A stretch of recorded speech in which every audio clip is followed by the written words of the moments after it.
Anthropologists are really into the mysterious stranger motif, that being in a lot of book titles. And we do think of ourselves as strangers in familiar surroundings or familiar people in strange surroundings. And after I finished college and earning my undergraduate degree in anthropology, I really wanted to go live in Berlin. For various personal reasons, I just wanted to live in Germany for a while.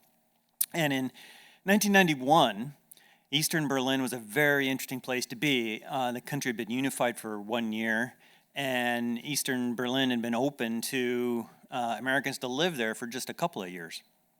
And so through contacts in my college, I was able to get names of people who were willing to help out this American kid, and made some phone calls and agreed with this man that I'd stay in his apartment. He picked me up at the airport, and I slept in his living room for a couple of weeks while I found a place to live. Through other contacts, Andreas was my first landlord. He was a really interesting guy.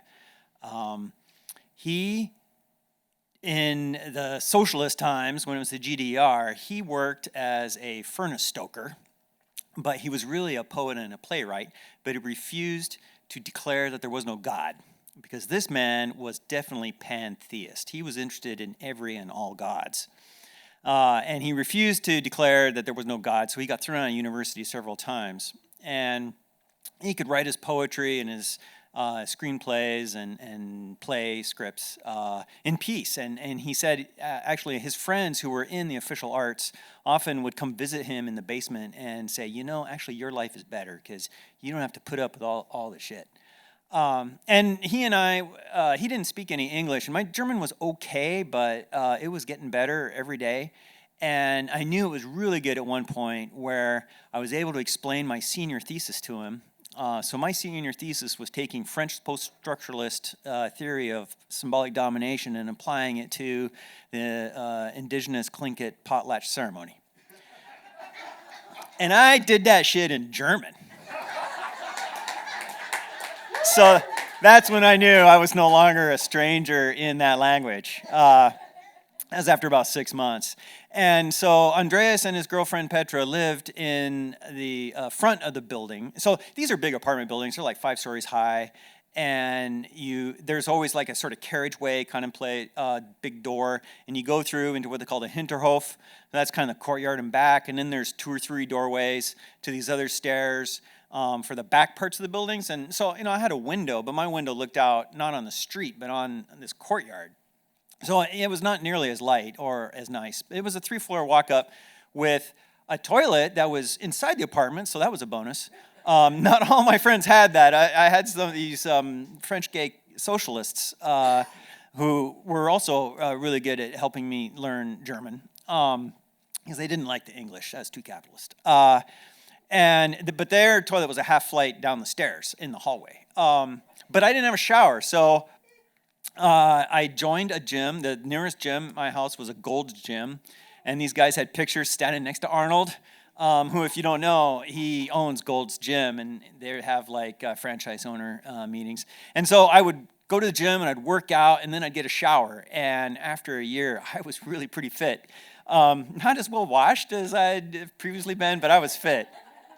And so this was the 3-story walk up in the back, and very quiet, which was nice. I didn't spend too much time there because I liked being out among people to hang out in the Kneipe, which is this kind of restaurant bar thing where you can turn up whenever and there's food and drink of various kinds. And if it's in the morning, it's coffee or soda or whatever, and then later and maybe beer, and at night, all kinds of mezcal or other sorts of weird liquors that are actually illegal in Oregon. Where I went to school. That was always exciting, especially drinking that after 2 a.m. You felt really in a special place. And so and I worked as an English teacher, so I was teaching English to East Germans who were I was about 22 or 3, and all my students were kind of older than me, between their mid-20s and mid-40s or so, and they were white-collar professionals who either had a job and needed English or wanted a job and needed English yesterday. And these were the most motivated students on the history of teaching ever. And that's what really got me excited about teaching. And then, of course, after I finished my PhD, I learned that that's not the way students actually are. There's a little bit of bait and switch in there. But that's okay. I love teaching all kinds of students, even the challenging ones. And so one afternoon, because I had irregular hours, I think it was a weekday, it's kind of in the mid-morning, I'm still in my bathrobe, just reading a book and drinking coffee, being lazy, and there's a knock at my door. And I thought, this is really mysterious, because who would be knocking at my door unexpectedly? I had a couple of friends, and sometimes they would turn up, but so I went and I opened the door, and I saw this lugubrious young man who seemed to want to be anywhere but in my doorway. And then I saw that not only was he wearing a suit, but he had the little name tag off his pocket. And so he was a Mormon missionary, which was a really big deal in the 90s. I see less of them now.